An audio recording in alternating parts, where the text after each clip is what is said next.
Hello, this is Paulette Downey, and I have a message from God. So, this message is shedding off old skin that was never meant to be ours for modern times. So, I will start with an analogy. It's the best thing I can. Oftentimes, we bring things into our lives that God never intended.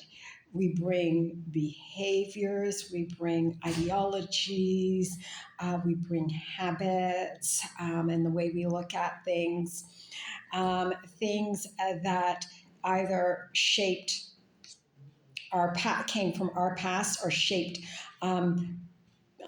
the past of people who are in our lives, or like our grandparents or whatnot. And we bring those into our life. I think every one of us does that. We have the history of our parents and our grandparents and so forth, and we bring that into our present world. And many of those things were not intended to be brought into our present world because they weren't experiences that we had. It was experiences that they had. But we do bring those along, and bringing those along, they form dysfunctional relationships. And then that impedes relationships that we have. It impedes, things like employment. It impedes our life in so many ways. So I'm going to start off before I said analogy.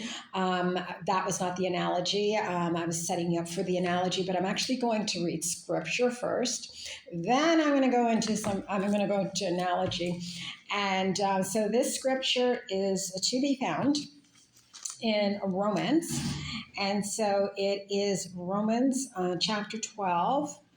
And we're going to start from 1. I'm going to read, from 1 right up to 2.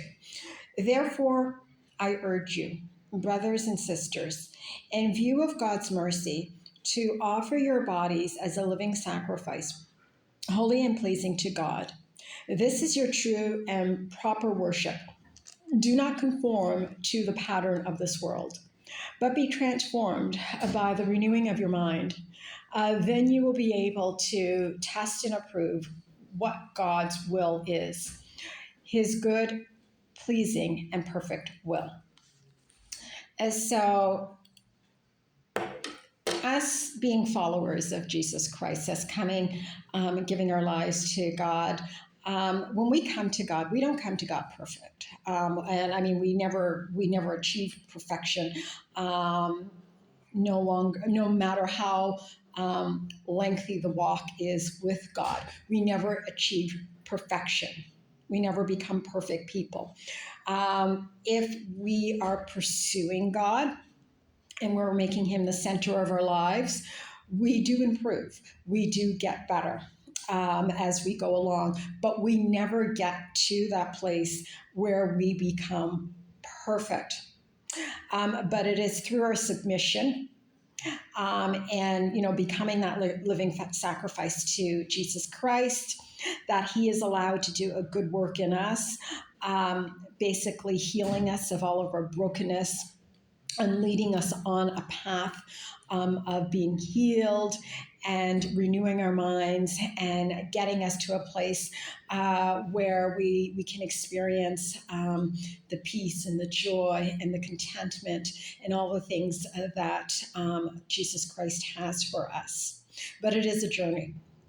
So, but oftentimes we are dealing with, even those who are mature in Christ, we are still dealing with baggage from the past.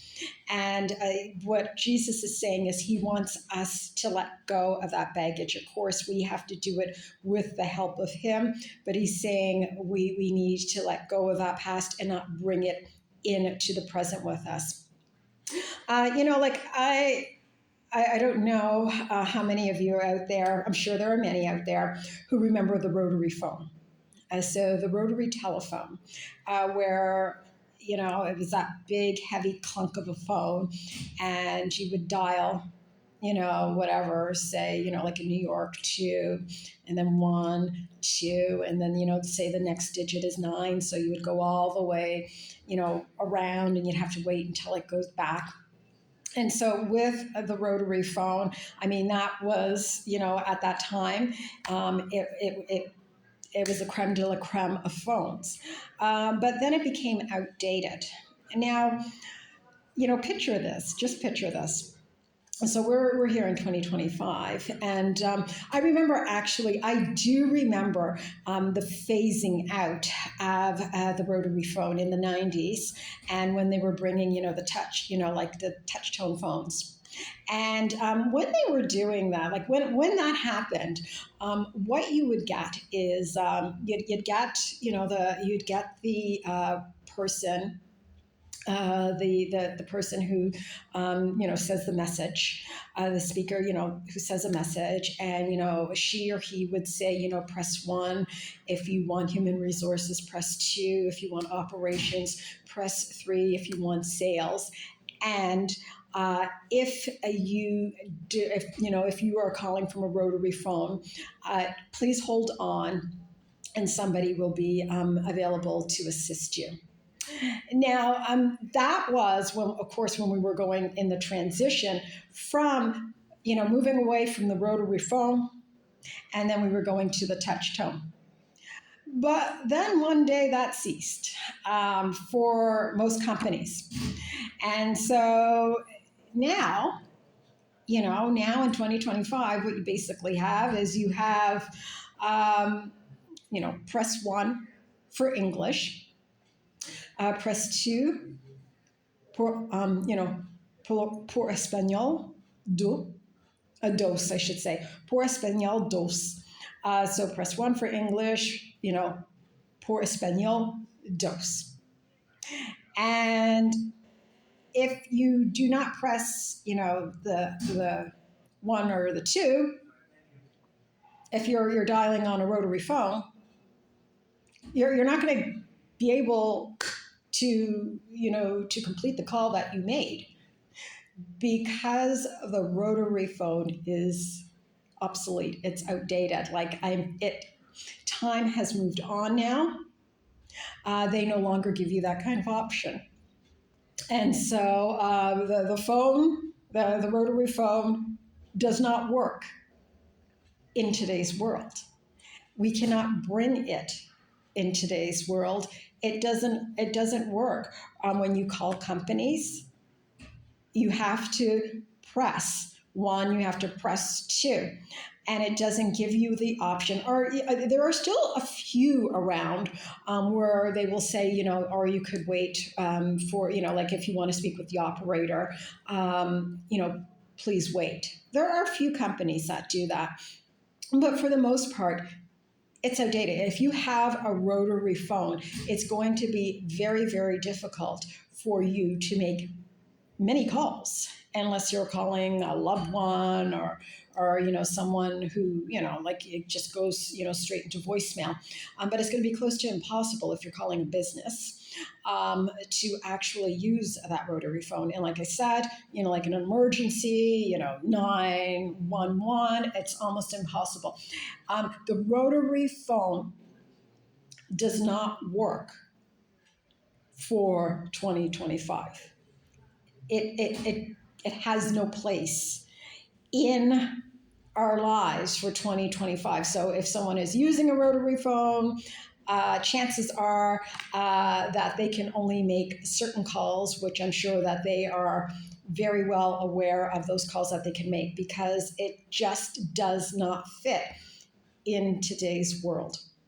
And so oftentimes what we do is we take things that have happened in our family's life, like our parents' life or our grandparents' life, and we try to bring it in or we don't even try to bring it in. We bring it into our lives, and it doesn't work. It doesn't work because of the times that we're in. I think about this time. Think about my mother, God rest her soul, and I remember with her, she like she had okay like what she would say to me, like she was such a good mother and she instilled a lot of good um, a lot of good principles and rules and everything to live by, and she instilled those in me at a very young age, and those a lot of and I carry all of those, like all of those which she put in me today. Like my life is largely because of the values that she instilled in me at a very, very young age. So I owe her many thanks. I owe God many, many thanks for giving me her as a role model to learn about, to use her as a teacher, instilling what she instilled in me. Like she really instilled a lot of good things in me, a lot of good principles and teachings in me. But my mom, of course, she's not perfect, and she doesn't come from a family that was perfect. And there is no family out there that has a perfect family. Most families are dysfunctional, and that is what it is. So, one of the things, so like I said, many, many good things, many, many good principles that she taught me. One of the things my mom taught me, which there were a couple of things, and one it wasn't taught so much, one was just she shared with me. And one of the things she shared with me, like my mother, she grew up in a rural area in Nova Scotia. So she grew up in a rural area in Nova Scotia. It was a black, like a country, all blacks who lived in this rural area. And one thing she said is that, and she's not a fighter, but where she grew up, like she's like someone who doesn't like to fight. She doesn't cause. She's not someone who ever caused trouble or anything like that. But my mom said, in order to survive in that rural area, in that country area, you had to, she said, everyone had to learn how to fight in order to protect themselves, in order to not being bullied, in order to not being beaten up. She said, if you didn't learn how to fight, you're going to be picked on every single day, and the kids were going to fight you. So it was a survival technique that she had to learn. Simply because, like of the environment that she was brought up in. So, I mean, this was something she was sharing with me, as she shared lots of things with me about, growing up and, her experiences, her life experiences. Now, had she shared that with me, but that was a survival technique for her. Now, if she had then taught me that, like learn how to fight, I would be learning how to fight for no reason. And then I would be in this kind of like aggressive mode, waiting for somebody to fight me. Like I'm not a fighter either. I've never been in a fight in my life, a physical fight in my life. Maybe some word fights, but physical fight, no. And so, but had she said, okay, Paulette, this is what I grew up with. And so now I have to teach you this. I've got to teach you this so that, just for survival. So if you encounter anyone who comes at you and who's trying to do this and that to you, you can, you can defend yourself and you can fight yourself physically.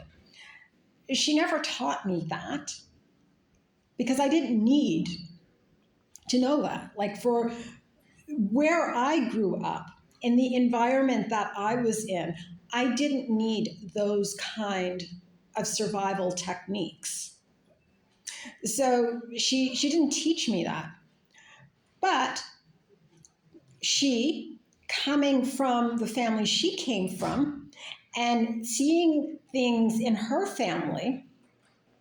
When she was growing up, she saw certain things in her family, which she said to herself, when I have my kids, I'm going to make sure to do this and to not do that and to not do this, because they were things that she experienced and she found unpleasant.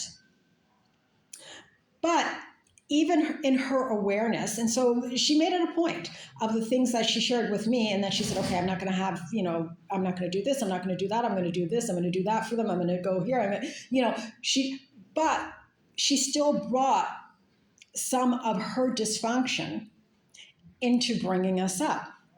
Now, one of the things that really stand out to me, this is one of the things that really stand out to me.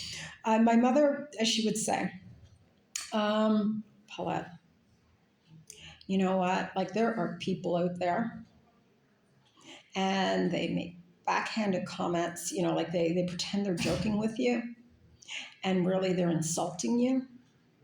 And so you have to put those people in their place. And, she said, like they'd say, sometimes they're pretending that they're saying nice things, they're making backhand comments, or, they're pretending, and then they say, oh, I'm joking.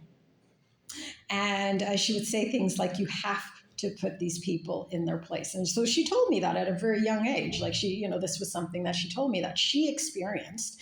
And she said, you know what, like you have to prepare yourself for people like that. Because this is what they do. They insult you. And and she said, because these people they're never joking. They're always insulting you. So growing up, this was something that I became very aware of, because this is what my mother told me. This is what she shared with me.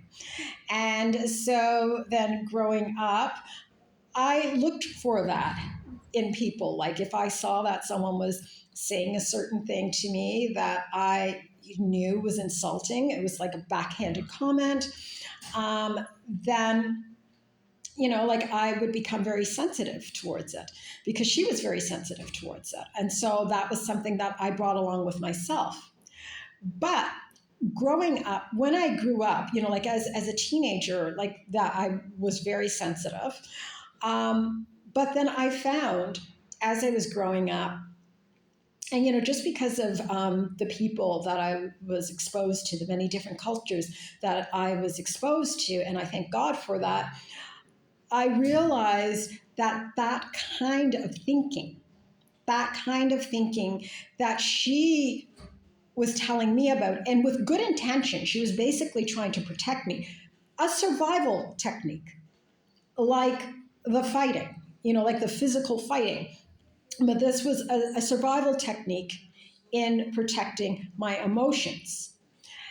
But I saw it wasn't working. I saw that people were saying, oh, you're touchy, or, oh, you get offended so easily, or, oh, this and that. So I had to learn. I learned that this is not working for the situation that I am in, for the people that I am encountering, for the city that I live in. When my mom, living in the rural area in Nova Scotia, people always made backhanded, insulting comments. You would not believe the kinds of comments and the insulting comments and the rude comments, and like right out. And that's what she dealt with. Like when I would encounter these people, like it was just blatant insults. Like they weren't even as gently or as delicate as she was telling me. And but I found that with myself and in the environment that I grew up in and the people that I was exposed to, it wasn't the same. It didn't fit in with my environment. It didn't fit in with the people who I was being exposed to. It didn't work. So I had to adjust my thinking, because I knew I was not going to survive in the environment I was in. if I continued to think that way. Like I actually, like light bulb went off. I was following Jesus Christ at that time. I hadn't backslidden yet. So light bulb went off. I knew that this is not going to work for the type of, for the environment and the people who I was coming into contact with. So, but oftentimes, this is not always the case. Oftentimes, we are bringing in these types of thinking that were handed down to us from our parents, who got it from their parents and their parents, and we try to apply it in our modern day lives.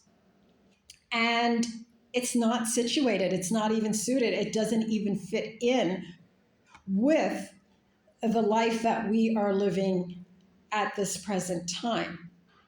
So things like like I think of fears. I think of anxieties. I think of, like certain things that, say, my mom had, like, genuine fears from what she was exposed to, from things that she had to go through. And she wanted to protect me from going through those same things.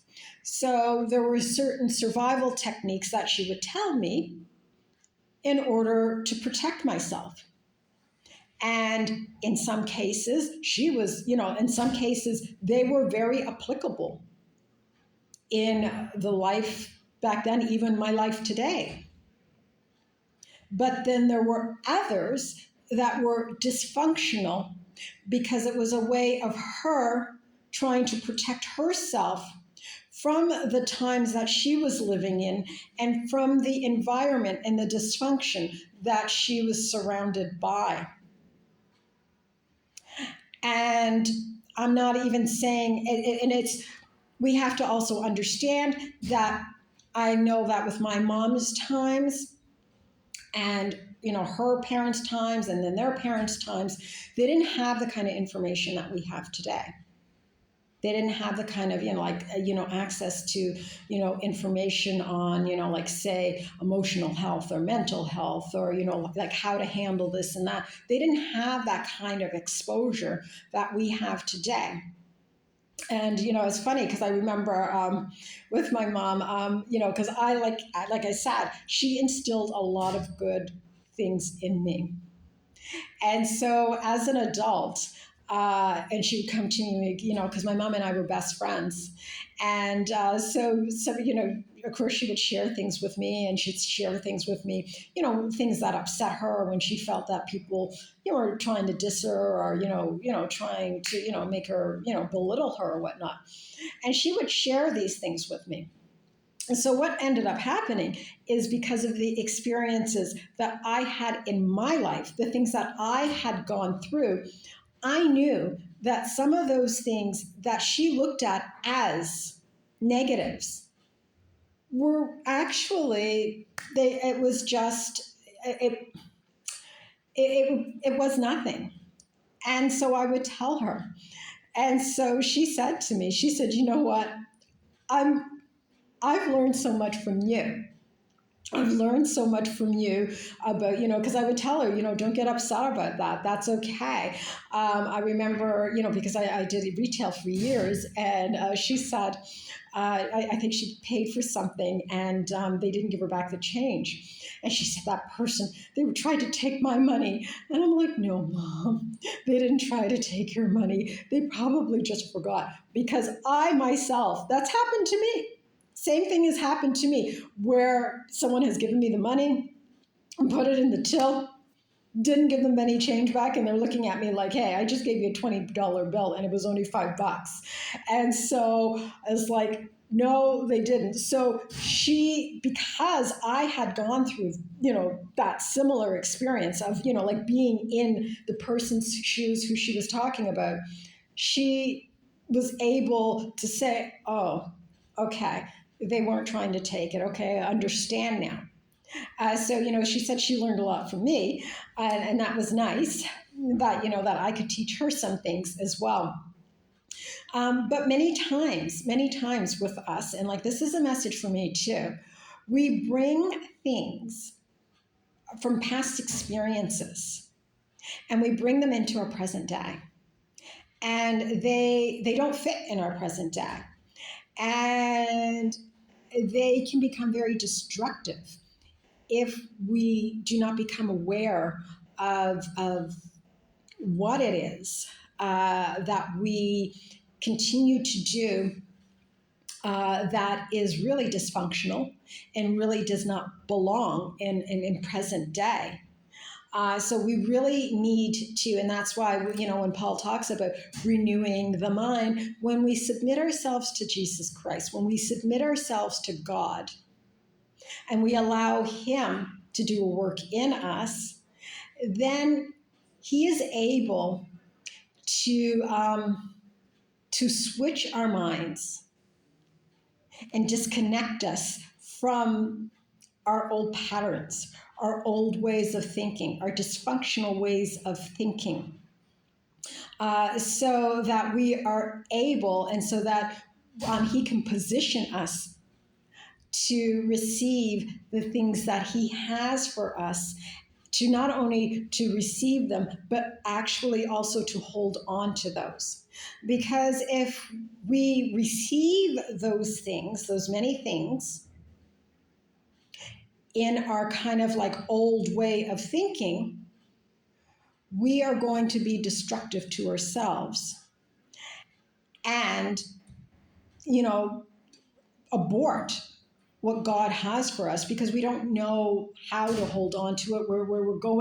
We're coming at these things that He's giving to us with this old man thinking, this old man mentality, and things of the past. Things that God had never intended, thoughts that God had never intended for us.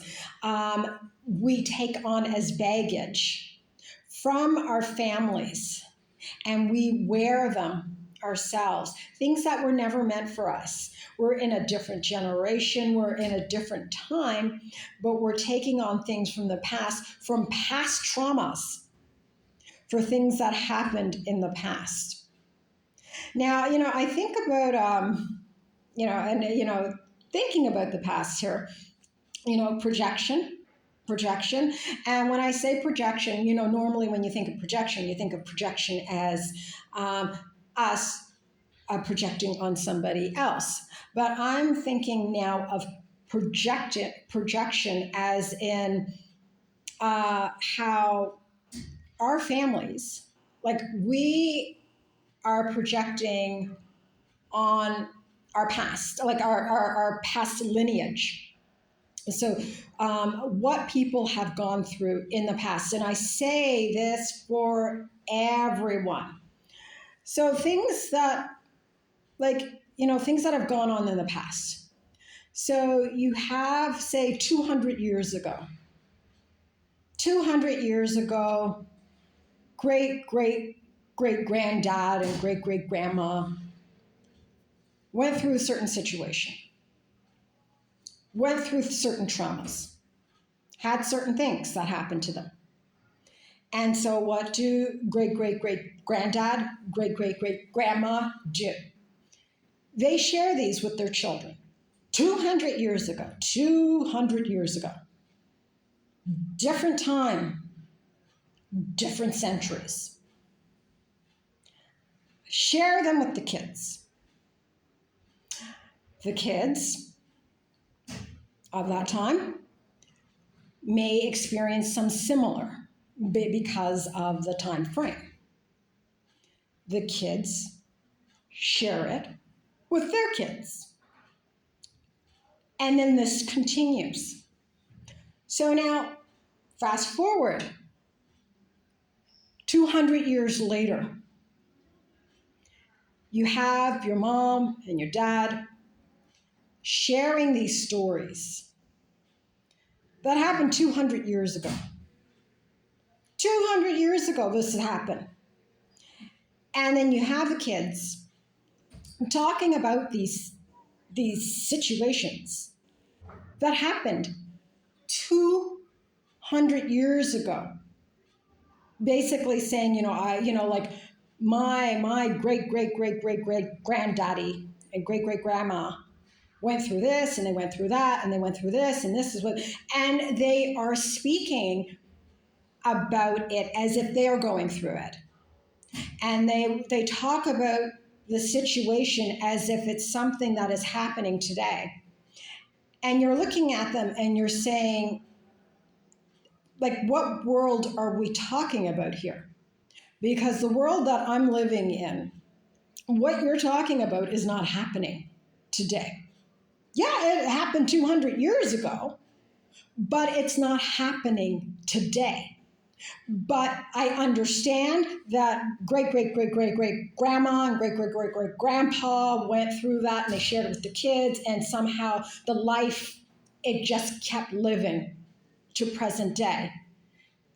And so it's like what reality are you talking about? Because this reality that we're living right now, what you're sharing with me, it hasn't happened. So, I mean, if this is happening, or if this, and if this is the way you're saying people are thinking, and these are the things people are doing, then it's really covert. It's really hidden, because I don't see it. Yeah, 200 years ago, I remember it happened. But fast forward into present, it's not happening. And there's so many situations that I can think of. I can think of it for race relations. I can think of it for women's rights. I can think of it, like, there's just so many situations that have happened so many years ago, centuries ago. And you have the people who are living in this present time talking about it as if it happened, it's happening. And they talk about it almost like if it's a memory that they've experienced, and they know nothing about it. But they are bringing stuff from the past. Like, think about it for a second. Think about it. Pots and pans, 200 years ago. How would those pots and pans work today? Think about it. If you had pots and pans from 200 years ago, would you be able to put them in the microwave? How would they work when you cook? They were pots and pans from 200 years ago. Why would you want pots and pans from 200 years ago? It's not conducive to the time that we are in right now. I think about when I was a child, because, like I said, my she's from Nova Scotia, and we would call it down home. That's what they call it, down home. And when I was a child in the 70s, so like 7, 8 years old, I got a chance to go down home as a child. And I remember going to my grandma's place. And at grandma's place, when you did the washing, when you did the washing and when you did the drying, there was this washing machine, cylinder washing machine, full of water. And then there was like this roller where you would and then there was like this kind of like, I don't know if you want to call it a knob or something, and you would just, you would just keep pushing it over and over. As you put the clothes into the roller, there's like one, you put the clothes in, and then you would roll, like the clothes were in the cylinder washer with the suds, the detergent, the laundry detergent, and then you would take the clothes out and you would put each one through that roller and then just, turn that thing. And that's how you would get the clothes clean. So then you would roll it, and then it would, fall back into the water. Then you'd get another garment and you'd do the same thing repeatedly. It was like an entire day of doing laundry for yourself and in the entire family. And back then, they had like 10 kids, so so it was just a real job. that they would, have. And then, so you were talking sheets and everything. This is how they cleaned clothes. So, but that was how they washed the clothes. Then after that, you had like to dry them.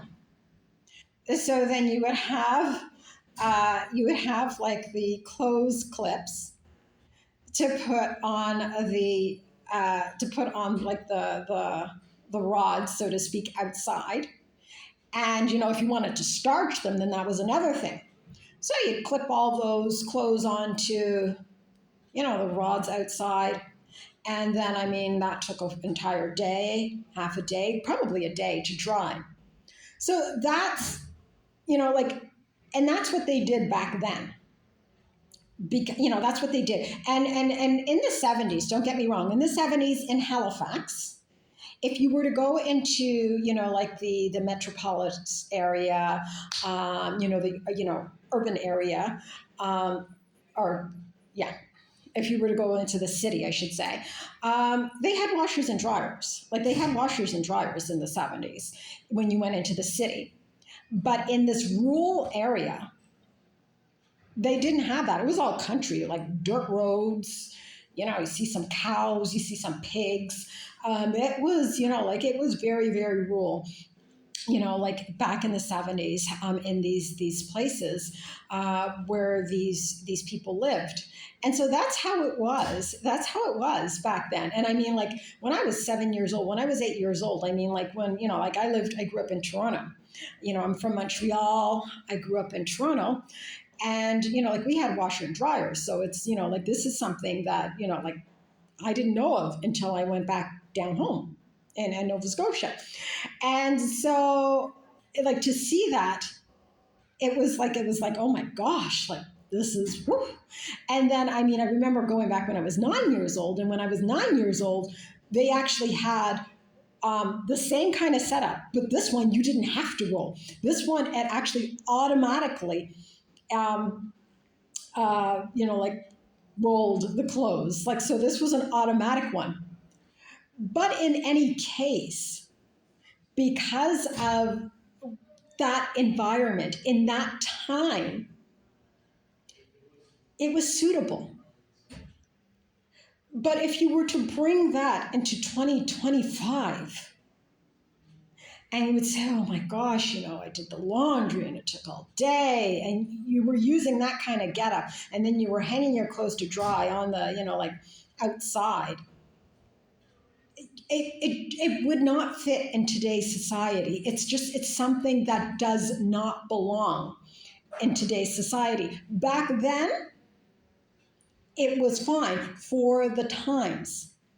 But to bring it into the times of living that we are today, it doesn't belong. Like it's something that doesn't belong. My mom also said, like when she was a child, her dad, had horses, and, like the horse, and there was like a buggy, so to speak.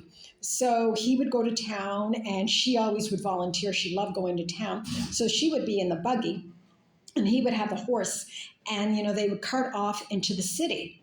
Now, in the 40s in Nova Scotia, they did have cars, but they also had, horse and buggy back then. So it was normal, like they were on the roads, and, I guess the lights would stop, and it was appropriate to have that horse in that buggy. And like, like my mom wasn't like exposed. It was, like she was, sheltered in the buggy, but it was appropriate.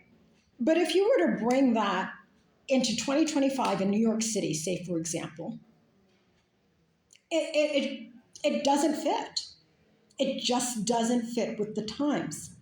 And so that's where a lot of us are with our way of thinking.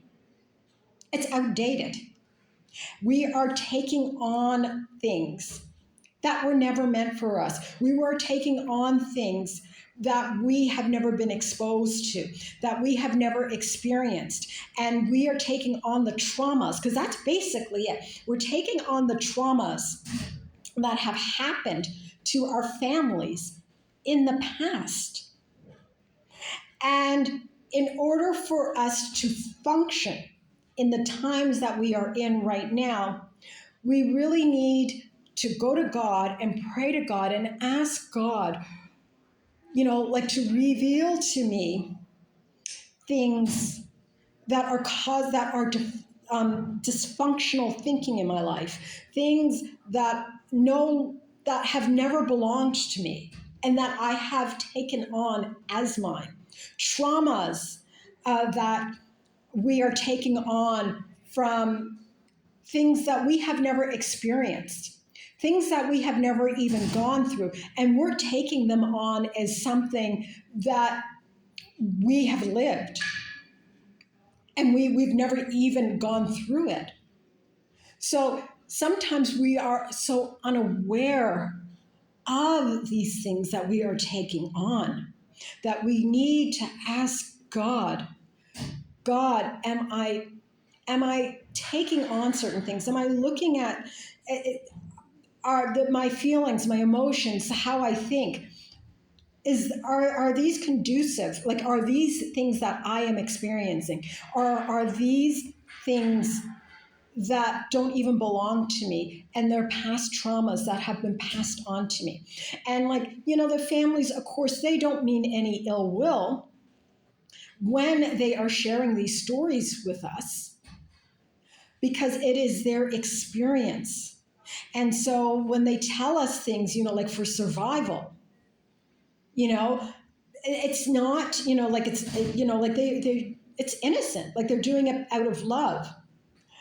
But their experiences aren't our experiences. And when you're dealing with things that happened 200 years ago, 200 years ago, and a lot of people are walking around, I hate to say it, but it's the absolute truth, dealing with experiences that they've never gone through and that the great, great, great, great grandparents have experienced. And they are walking around as if they're living it.